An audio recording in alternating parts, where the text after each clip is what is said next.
Let's bring in Nationals leader David Littleproud now. Good to see you, David. Thanks for joining me. Let's talk about the Bush Summit in Ballarat today. You were in the audience. You saw the Prime Minister and Jacinta Allen getting heckled. What did you think? Yeah, well, look, there was palpable anger outside before they even got there, and then palpable anger inside from those that came to listen to the Prime Minister and the Premier, and they showed absolute contempt. They basically said, suck it up. We're here to listen, but not do anything about it. They're basically going to ramp up this all-renewables approach that is tearing up the communities of right across this country, regional communities. They're tearing up your food security, pushing up your food prices, taking away the productivity of our farmland, all on this reckless race where there is not a country of the industrial scale of the size of Australia that is running on an all-renewables approach. In fact, they have had a go at it in Portugal and Spain. And they got to 77% renewables of their grid, and they actually lost their entire grid for over a week because they don't have this thing called base load power.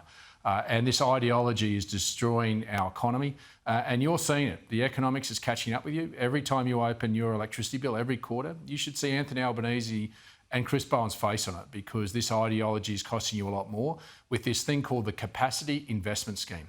Chris Bowen keeps telling us that renewables is the cheapest, so we're going to go an all-renewables approach. Well, if it's so cheap, why does the Australian taxpayer have to subsidise tens of millions of dollars to underwrite a price for these renewable companies, many of which are multinationals from overseas, to make billions out of the Australian taxpayer and be subsidised for it? I would have thought it could have gone into the market. It would be the cheapest form of energy, and we would see that in our energy bill. So we haven't seen that. All we're seeing is your energy bill continue to go up.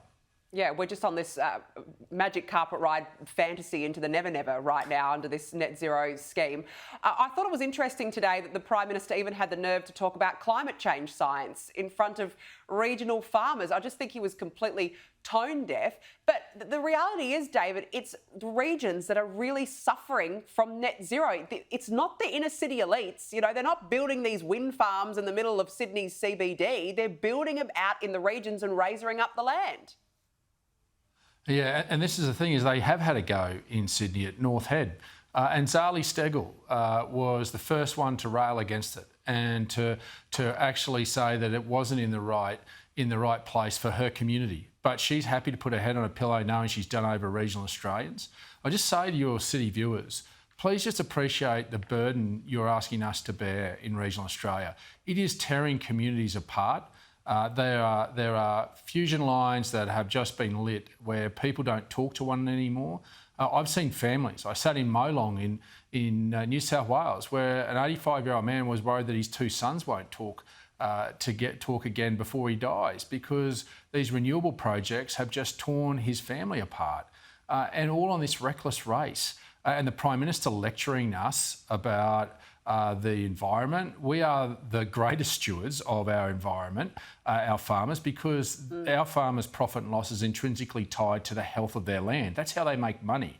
Yeah. And they are the best stewards of that land. And the Prime Minister come out there showing contempt and looking down his nose, telling them how they should be living, is one that shows that he really doesn't understand what's happening in regional Australia. He came, he ticked a box, and he left with Jacinta Allen, and basically they left no confidence whatsoever in those communities out there. No, that was very clear. It was such a tone-deaf speech today.